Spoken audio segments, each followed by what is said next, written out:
Assalamualaikum warahmatullahi wabarakatuh. Alhamdulillah di kesempatan ini Bapak masih bisa menyempatkan untuk menjelaskan materi yang berhubungan dengan pelajaran anatomi fisiologi. Adik-adik semua, di kesempatan ini Bapak mau melanjutkan bahasan tentang sistem pencernaan, ya. Dalam kehidupan sehari-hari, terkadang kita bertemu banyak orang yang memiliki bentuk tubuh yang berbeda. Ada seseorang yang bentuknya kurus dan ada seseorang yang bentuknya gemuk, ya. Selama pemilik tubuh sehat, maka yang gemuk maupun yang kurus tidak menjadi masalah, ya. Akan tetapi berbeda halnya jika seseorang itu yang gemuk maupun yang kurus memiliki gangguan kesehatan, maka menjadi masalah, ya. Nah, hal tersebut tergantung itu berhubungan dengan pola hidup, terutama makanan yang dimakan setiap harinya. Dan pada umumnya makanan yang dimakan itu tentunya berfungsi sebagai bahan untuk menghasilkan energi. Akan tetapi terdapat beberapa makanan yang jika dikonsumsi setiap hari itu akan menimbulkan masalah kesehatan. Nah, adik semua, sebagai orang yang berhubungan dengan kesehatan, ya, masalah sistem pencernaan harus dipelajari, ya. Hal tersebut kenapa? Karena asupan gizi itu tergantung dari makanan, dan makanan adalah faktor utama bagi kesehatan seseorang. Nah, tentunya bagaimanakah anatomi fisiologi sistem pencernaan dan pemeriksaannya seperti apa? Nah, untuk mengetahuinya, maka Bapak akan menjelaskan, memaparkan dari sistem ini, yaitu sistem pencernaan, ya. Nah, ini sistem pencernaan tentunya ada definisi atau pengertian yang harus kita pahami. Apa itu sistem pencernaan? Sistem pencernaan adalah sistem organ yang berfungsi untuk mengolah makanan dan menyerap zat itu berguna di dalam makanan.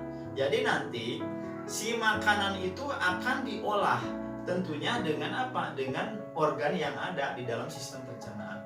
Dari mulai mulut, dari mulai esofagus, dari mulai usus dan lain sebagainya. Dan nanti ada organ tersebut yang akan menyerap zat-zatnya dari makanan itu, ya. Nah, selain itu hasil nutrisi yang didapatkan setelah mencerna makanan akan diedarkan ke seluruh tubuh. Setelah nutrisinya itu dicerna, ya, di dalam organ pencernaan. Nah, setelah itu akan diedarkan ke seluruh tubuh sebagai apa? Sebagai bahan untuk menghasilkan energi, ya, untuk gerak, untuk bernapas, ya. Tentunya itu semua perlu energi, ya. Nah, selanjutnya ini fungsi daripada sistem pencernaan, ya. Sistem pencernaan mempunyai fungsi pertama menyediakan makanan, ya. Kenapa? Karena tadi, ya, makanan fungsinya untuk energi, maka tugas dari sistem pencernaan adalah menyediakan makanan. Kalau ada masalah tentang energi, tentu dilihat dari sistem pencernaannya. Berarti ada masalah tidak di dalam sistem pencernaan. Kalau terganggu, kalau ada masalah, akan merambat terhadap sistem yang ada, ya, merembet kepada sistem pernapasan, kardiovaskuler dan lain sebagainya. Nah, itu maka tugas daripada sistem pencernaan adalah untuk menyediakan makanan. Fungsinya apa lagi? Nah, ini, ya. Fungsinya adalah elektrolit bagi tubuh dari nutrien yang dicerna. Kenapa? Karena makanan yang diolah ke dalam sistem pencernaan itu ada nutrisi-nutrisi yang tentunya diperlukan oleh tubuh. Nanti diserap. Ada vitamin, ada mineral, ada kalsium, ada zat-zat gizi yang tentunya berhubungan, yang berfungsi terhadap sistem yang ada di dalam sistem tubuh manusia, ya. Nah, itu fungsi daripada sistem pencernaan, ya. Nah, ini selanjutnya proses yang terjadi dalam sistem pencernaan itu ada beberapa proses, ya, dari mulai di luar sampai keluar lagi. Pertama ada ingesti namanya. Apa itu ingesti? Ingesti adalah masuknya makanan ke dalam mulut, ya. Jadi ketika kita mau mengunyah makanan langsung masuk ke dalam mulut, nah itu ingesti namanya, ya. Jadi prosesnya pertama ingesti dulu. Yang kedua apa? Pemotongan dan penggilingan makanan dilakukan secara mekanik, tentunya oleh apa? Oleh gigi, ya. Nanti di sini bercampur dengan air liur, zat-zat unsur, ya, gizi, nanti diolah, dipotong, ya, digiling di dalam apa? Dilakukan secara mekanik. Itu yang kedua, ya. Selanjutnya ada proses yang selanjutnya adalah peristaltik. Apa itu peristaltik? Gelombang kontraksi otot, ya, otot polos involunter yang menggerakkan makanan tersebut di dalam saluran pencernaan. Nah, itu peristaltik, ya. Misal setelah tadi ada proses pemotongan penggilingan di dalam mulut, nah itu nanti terjadinya peristaltik, nanti digerakkan secara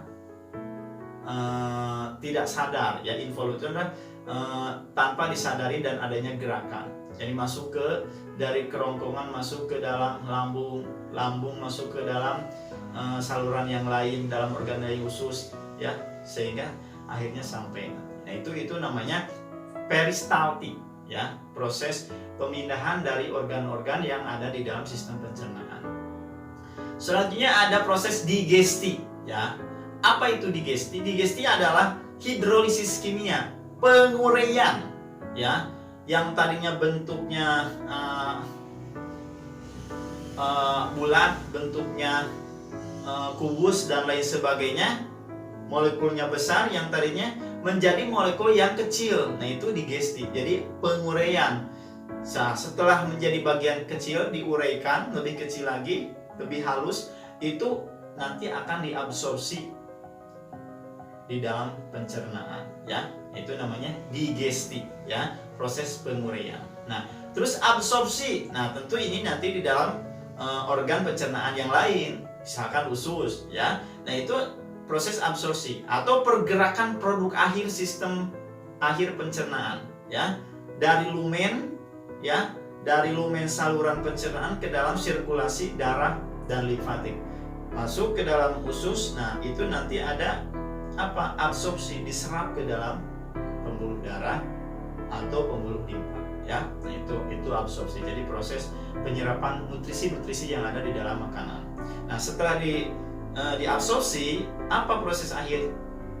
Defekasi atau egesti.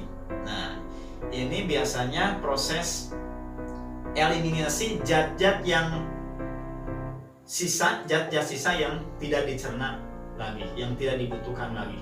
Itu berupa ampas atau sisa-sisa makanan, atau yang dikenal oleh kita semua BAB, ya, buang air besar. Nah, itu namanya defekasi atau egesti. Nah, itu proses yang terjadi di dalam sistem pencernaan.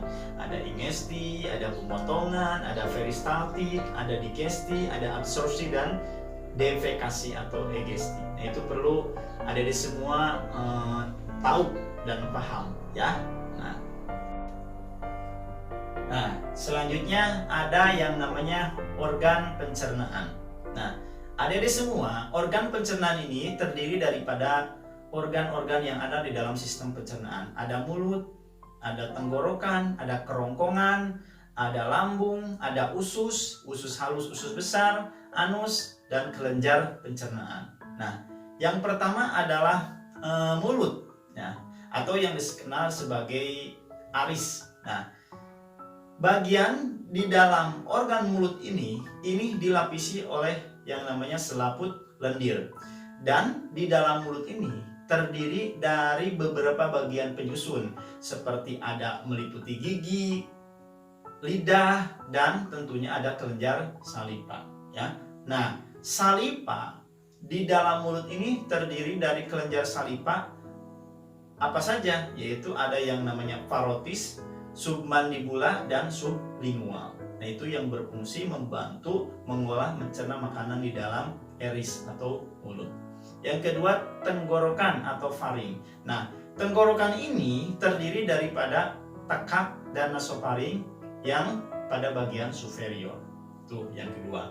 Yang ketiga ada namanya kerongkongan atau disebut esofagus. Nah, esofagus ini itu bertemu dengan faring, bertemu dengan tenggorokan, ya, pada ruas keenam tulang belakang. Jadi nanti bisa ketahuan kalau dihitung, ya, ada ruasnya yang keenam, ya. Nah, esofagus ini terdiri dari 3 bagian yang ada di dalam sistemnya itu. Ada superior, itu otot rangka, ya, bagian atas. Terus bagian tengah ada campuran otot rangka dan otot halus. Terus ada bagian inferior. Nah, kalau inferior itu otot halus, ya, bagian-bagian di dalam esofagus. Nah, selanjutnya ada lambung, ya. Lambung ada di semua. Ini organ yang terdiri daripada bagian-bagiannya seperti tampak. Ada pundus, ya, pada gambar, ya. Ada pundus, ada kardia, dan ada antrum. Nah, itu, ya. Ada kardia, ada pundus, dan antrum. Itu bagian daripada lambung. Dan tentunya di dalam lambung ini ada enzim. Enzim di dalam lambung ini terdiri pada pepsin. Nah, fungsi pepsin ini adalah mengubah protein menjadi pepton, ya. Nah, itu.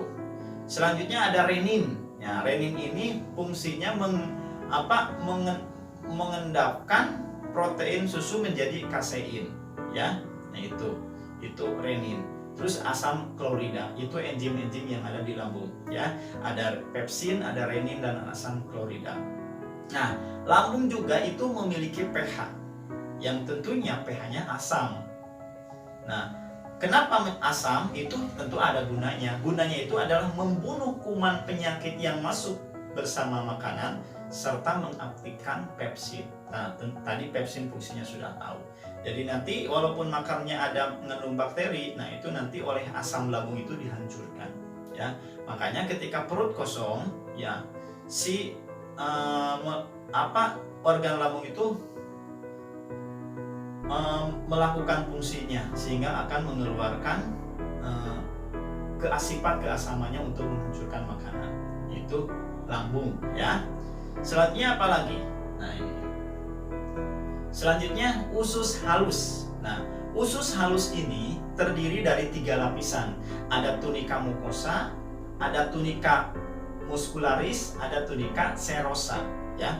Nah, tunica muscularis ini berfungsi untuk apa? Itu gerakan usus halus. Jadi nanti ususnya itu mengalami gerakan-gerakan untuk apa? Untuk melakukan fungsinya. Dan usus halus ini terdiri dari 3 bagian. Ada ada duodenum, ada ileum, dan ada ileum. Nah, duodenum itu disebut juga usus 12 jari. Panjangnya itu 25 cm, ya, kalau kita ukur.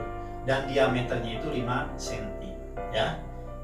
Yang kedua ileum. Ileum itu adalah usus halus, ya. Itu panjangnya 1 meter sampai dengan 1,5 meter. Dan diameter daripada usus halus itu ileum itu adalah 5 cm, ya. Ada yang ketiga ileum, bagian daripada usus halus. Ileum itu adalah usus penyerapan, ya. Panjangnya 2 meter sampai dengan 2,5 meter dan diameternya 2,5 meter, ya, 2,5 cm. Nah, itu, ya. Itu dari usus halus. Selanjutnya ada usus besar, ya. Usus besar itu adalah berhubungan langsung dengan usus halus, ya. Dan tentunya usus besar ini juga memiliki panjang. Nah, usus besar ini disebut juga kolon, ya. Panjangnya kolon ini itu 1,5 meter panjangnya, jadi 1,5 meter. Dan diameter daripada usus besar atau kolon ini adalah 6,3 cm. Dan tentunya juga memiliki pH. pH-nya basa, ya. Kebalikannya dari lambung. kalau lambung asam, kalau kolon basah itu 7,5 sampai 8 pH-nya ya. Nah, usus besar ini atau kolon ini terdiri dari dua bagian, ada koesum dan kolon. Nah, koesum ini itu merupakan pembatas antara usus halus dan kolon, pembatas antara ilium dan kolon, itu koesum. Sedangkan yang kedua kolon itu terdiri dari gerakan mencampur isi kolon dengan gerakan mendorong. Jadi ada gerakan peristaltik si ususnya itu. Nah, itu makanya ada bising usus, itu bisa didengarkan dengan yang namanya stetoskop ya. Nah, organ yang selanjutnya adalah anus ya. Nah, ini anus ya. Anus itu merupakan ujung daripada saluran pencernaan. Tentunya mempunyai fungsi sebagai tempat pengeluaran sisa pencernaan atau yang disebut ampas, sisa makanan ya. Nah, anus ini tersusun dari dua otot ya. Ada sphincter anus internus dan sphincter anus externus. Kalau sphincter anus internus ini bekerja tidak menurut kehendak ya. Jadi tanpa disadari. Kalau sphincter anus externus bekerja menurut kehendak. Makanya ketika si anusnya di dalam ususnya itu penuh, maka itu ada respon refleks mau BAB ya. Nanti terhubung dengan saraf dari anus itu ke otak bahwa kita mau melakukan BAB, sehingga kita melakukan BAB-nya itu, yaitu anus ya. Yang selanjutnya, nah yang ke-8, kelenjar pencernaan. Nah, di dalam pencernaan ini itu ada kelenjar pencernaan yang tentunya akan berguna terhadap sistem ini. Itu terdiri daripada hati dan pankreas. Nah, hati ini memiliki lobus ya, memiliki lobus di dalamnya, dan di dalam lobus itu memiliki saluran. Itu untuk apa? Untuk mengangkut yang namanya cairan empedu ya. Nah, hati ini mempunyai fungsi. Yang pertama, memproduksi cairan empedu ya. Yang kedua, metabolisme protein, lemak dan karbohidrat. Jadi kalau berlebih ya lemaknya, proteinnya nanti disimpan dulu di dalam hati, di metabolisme ya, diolah ya. Yang selanjutnya penyimpanan darah ya, tuh hati. Terus selanjutnya penyimpanan mineral dan vitamin yang larut dalam lemak ya, itu. Yang selanjutnya sebagai pusat detoksifikasi zat yang beracun di dalam tubuh. Jadi ketika tubuh mengalami keracunan, nah itu mulai melakukan fungsinya, melakukan detoksifikasi, menghancurkan daripada racun tersebut. Itu daripada fungsi hati ya. Nah, selanjutnya ada yang namanya pankreas ya. Pankreas ini merupakan kelenjar yang bersifat endokrin dan eksokrin ya. Dan pankreas ini menghasilkan kelenjar, diantaranya apa?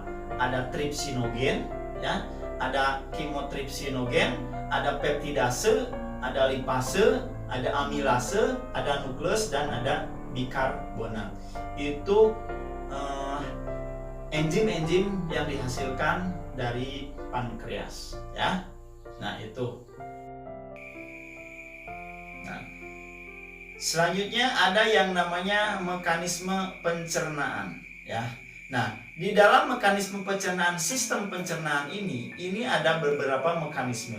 Ada pencernaan karbohidrat, ada pencernaan protein, ada pencernaan lemak ya.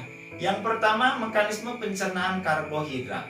Nah, pencernaan makanan yang mengandung karbohidrat ini di dalam rongga mulut ya dilakukan secara proses kimiawi, dan nanti di dalam mulut ini akan dihaluskan dengan bantuan gigi dan tentunya saliva ya. Nah, secara kimiawi, nah sehingga akan mudah dicerna ya, dan dibantu juga oleh yang namanya enzim amilase di dalam saliva. Selanjutnya, makanan di dalam mulut akan didorong masuk ke dalam lambung ya.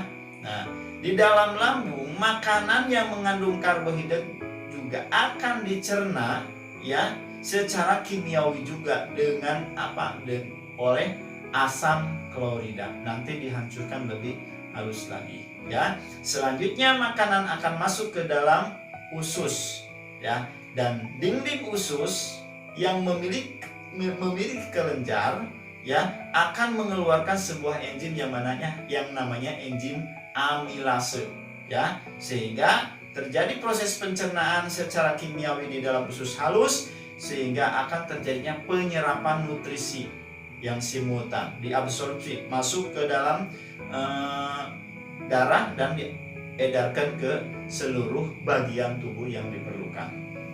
Nah, itu pencernaan secara mekanisme pencernaan karbohidrat. Yang kedua, pencernaan protein. Nah, mekanismenya proses pencernaan protein ini dilakukan di dalam lambung. Dan di dalam lambung nanti makanan yang mengandung protein akan dirombak oleh asam lambung, dan enzimnya itu adalah enzim pepsin. Seperti yang telah Bapak jelaskan sebelumnya, ya bahwa fungsi pepsin itu mengubah protein menjadi pepton. Nah, sebagian protein yang telah dicerna oleh lambung akan masuk ke dalam usus halus juga, dan di dalam usus halus akan dirombak menjadi sebuah asam amino sederhana. Nah, itu pencernaan protein secara mekanisme di dalam sistem pencernaan. Selanjutnya mekanisme pencernaan lemak. Nah, proses pencernaan lemak yang dilakukan dengan mekanisme kimiawi itu dengan mengunyah makanan di dalam mulut, sehingga makanan tersebut masuk ke dalam lambung. Nah, di dalam lambung lemak akan diemulsikan atau dipecahkan menjadi bagian yang lebih kecil. Emulsi itu jenis kolloid yang merupakan fase terdistripsi berupa cairan. Nah, itu bantuannya dengan bantuan cairan empedu, ya, dan diubah menjadi lemak yang teremulsikan, artinya terbagi lagi. Nah, sehingga makanan tersebut masuk ke dalam usus halus. Nah, di dalam usus halus dicerna secara kimiawi dengan bantuan enzim juga. Namanya kalau lemak ini enzimnya lipase, ya. Dan setelah dibantu dengan enzim lipase, diubah menjadi asam lemak, menjadi gliserol, menjadi monogliserol, gliserid, dan trigliserida. Jadi merupakan unsur-unsur kimiawi yang sangat diperlukan untuk proses metabolisme yang terjadi di dalam tubuh kita. Nah, adik-adik semua, itu mungkin yang Bapak bisa sampaikan untuk sementara. Nanti di bab sistem pencernaan ini Bapak akan disambung lagi, dijelaskan lagi, dipaparkan lagi di tutorial video selanjutnya. Itu saja yang bisa Bapak sampaikan. Mudah-mudahan